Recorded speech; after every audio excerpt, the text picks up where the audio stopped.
ആരാ? മീനാക്ഷി മാഷെ.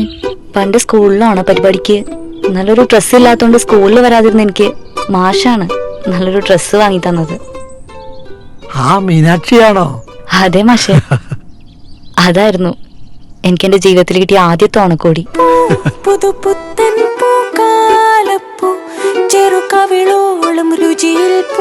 ഉണ്ണിയേട്ടാ. മാഷെ, എനിക്ക് ആദ്യത്തെ സാലറി കിട്ടിയപ്പോ ഞാൻ മാഷിന് വേണ്ടി വാങ്ങിച്ചതാ. എന്റെ വക മാഷിനൊരു ഓണക്കോടി. ഹാപ്പി ഓണം. ഹാപ്പി ഓണം. അത്രമേൽ പ്രിയപ്പെട്ടവർക്ക് അത്രത്തോളം മികച്ചത് ഈ ഓണം സോൾട്ടിനൊപ്പം. The salt fashion near Sreenarayana hall, Chullikkal, Kochi.